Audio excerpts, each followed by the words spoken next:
Bien, on va maintenant passer aux activités d'application comme annoncé pour voir si on a un peu maîtrisé notre leçon sur le champ magnétique. Donc, à travers l'activité d'application numéro 1 que nous allons lire, en un point M de l'espace se superposent deux champs magnétiques B1 et B2 créés par deux aimants dont les directions sont orthogonales. Voir figure ci-contre. Donc voilà, vous avez l'aimant 1 qui va créer un champ magnétique B1 en un point M. Et un aimant 2 qui va créer aussi un champ magnétique B2 au même point M. Et les deux champs sont représentés. Donc ici, il s'agit de faire quoi maintenant? Les pôles des deux aimants sont représentés correctement sur la figure. Donc, on vous donne des figures. Figure A, figure B, figure C. On va y revenir. Le champ magnétique résultant B est représenté par la figure. Donc, on vous donne les différentes figures. Figure A, figure B, figure C. L'intensité du champ résultant est B. On a A, B et C. L'angle formé par B et B1 indiquant la direction du champ résultant est. On vous a donné trois angles aussi. Et comme consigne, quelle est la consigne? Écris le numéro de la proposition suivi de la lettre correspondant à la bonne réponse dans chaque cas de figure. Donc ici il est écrit quoi? Le numéro suivi de la lettre correspondant à la bonne réponse dans chaque cas de figure. Donc on va y revenir au petit 1 maintenant. Petit 1, on nous dit les pôles des deux aimants sont représentés correctement sur la figure. Donc voici votre figure de départ. Mais à moi de retrouver. Donc ici on va résoudre nous-mêmes. L'aimant 1 qui va créer un champ magnétique au point M. Et voilà, vous avez le champ magnétique orienté comme ça, B1. Alors B1. B1 est représenté, c'est l'aimant numéro 1. Mais je vais regarder les pôles de l'aimant. Quels sont les pôles de l'aimant au point M? Mais on a dit quoi? Le champ magnétique est orienté du pôle sud vers le pôle nord de l'aiguille aimantée. Donc c'est comme si on avait déposé une aiguille aimantée et voici la direction de l'aiguille aimantée qui est là. Pour détecter le champ B, on a dit qu'on utilisait une aiguille aimantée. Et c'est l'orientation de l'aiguille aimantée qui est la direction. L'axe de l'aiguille aimantée. Et ensuite, le sens, c'est sud vers nord. Donc, c'est comme s'il y avait sud et nord. Ce que ça veut dire. Sud et nord, mais on constate que quoi? Le nord est attiré par quoi? Par du sud. Donc, ça veut dire forcément ici, c'est du nord. Voilà. Selon les interactions, sud-nord ou bien nord-sud s'attire et sud-sud se repousse, nord-nord se repousse. Voilà. Les pôles de même nom se repoussent, les pôles de nom différents s'attirent. Donc, c'est ce qu'on a ici. Ça veut dire que voilà l'orientation de l'aiguille aimantée et voici les pôles de l'aimant. Je vais déposer l'aimant numéro 2 qui est là. 2. Et là, on constate que quoi? Voici le sens, la direction du champ B2 créé. Déjà, c'est l'aiguille, comme s'il y avait l'aiguille aimantée. Alors déjà sud, non forcément ici c'est nord. Mais on constate que quoi? Là, on a sud, donc ça veut dire forcément, ici ça sera quoi? Ça sera du nord. Et là, ça sera du sud. À moi maintenant de regarder quel est le schéma qui correspond. Le A, quand je reviens ici, le A, on a sud-nord, et là on a sud. Voilà, donc ça veut dire qu'on a sud-sud, on a dit qu'on se repousser. Ce qui n'est pas déjà bon. Ici, on passe à celui-là, on a nord, déjà c'est pas bon, et sud. On passe à celui-là, sud, on a sud-nord, nord ici, donc les deux s'attirent. On a également là, nord, et ici on a forcément le sud.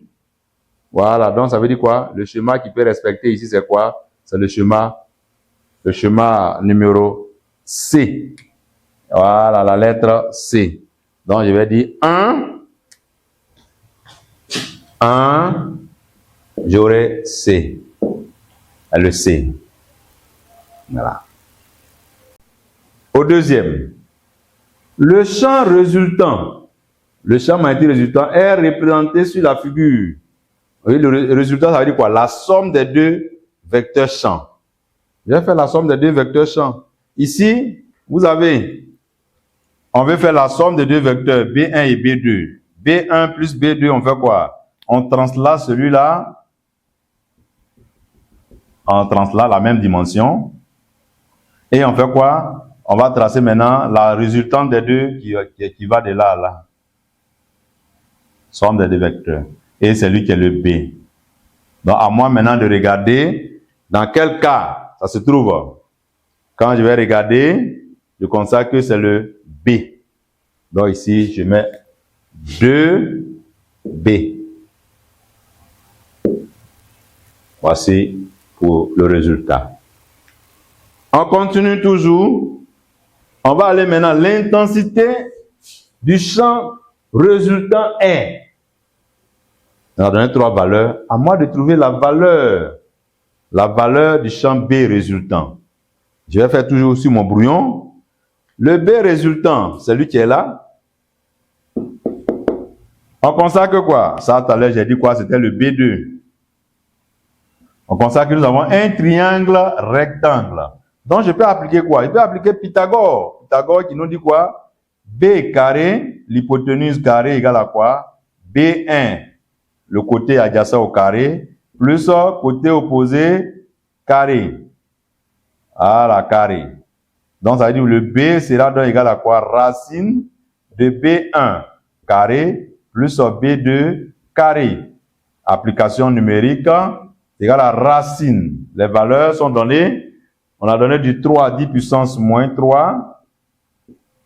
J'élève au carré. Plus 4, 10 puissance moins 3.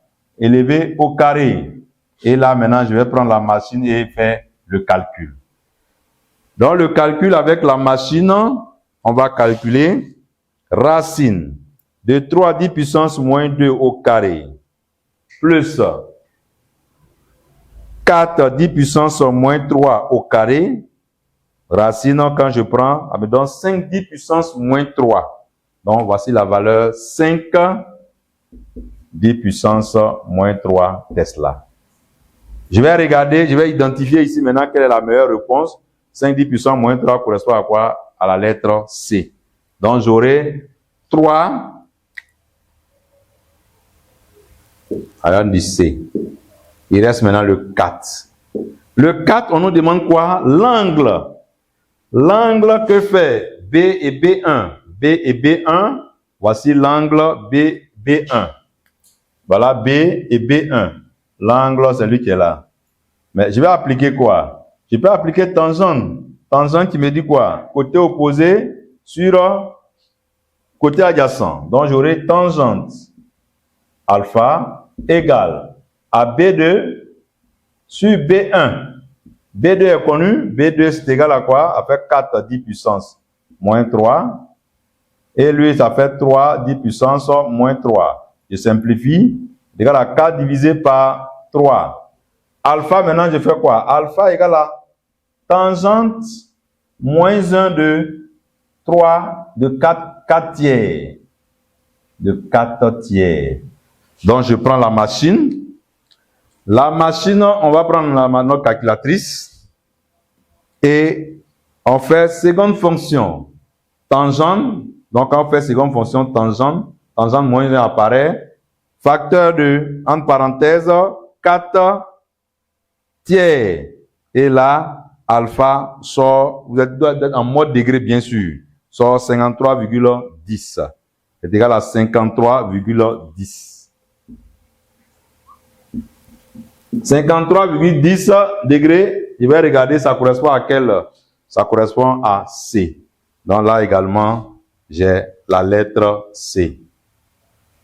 Voilà pour ce qui est de notre activité d'application numéro 1.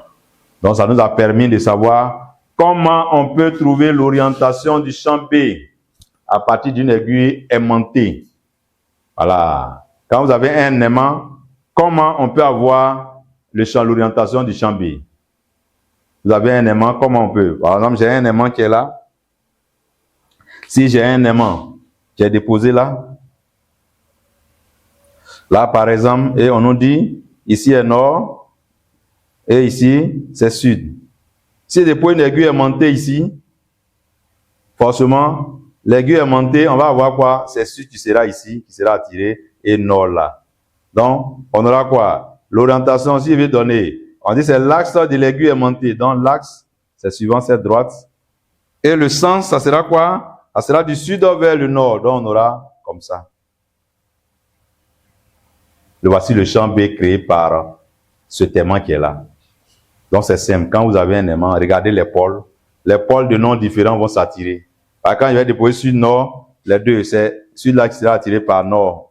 Voilà. Et nord de l'autre côté. Parce que nord-nord, les deux vont se repousser. Donc, l'aiguille aura tendance à changer de direction. Or, on a dit c'est l'axe. Suivant l'aiguille aimantée. Donc, vous avez votre aimant. Les deux formes sont sur le même axe. Alors, si je déposais par exemple là, déposais par exemple l'aiguille aimantée. L'aiguille aimantée, qu'est-ce que je vais constater? Je constate que là, c'est le nord qui sera là et le sud ici. Voilà. Et dans ce cas, le champ B, ça sera quoi? Alors, le champ B, vous voyez que les deux champs B ont le même sens. Voilà. Donc, il va créer un champ B. Imaginons par exemple si on changeait, on inversait les pôles. Les pôles, on inverse et puis on met nord ici. On met sud. Si elle dépose une aiguille aimantée, on va voir quoi? L'aiguille aimantée va indiquer quoi? L'aiguille aimantée, on va constater que quoi? Voilà l'aiguille aimantée. On va constater que ici, ça sera sud et ici, ça sera nord. Si elle dépose une aiguille aimantée ici, on va constater quoi? On aura nord ici. Voilà, je dépose une petite aiguille aimantée ici mobile. On va voir nord ici et puis on va voir sud. Si elle est dans le centre du champ B, ça sera quoi? En ce point bien précis, voilà l'axe, voilà si l'axe de l'aiguille aimantée. Et là, on aura le champ B qui sera là. Lui, on a dit quoi? C'est l'axe toujours de l'aiguille aimantée.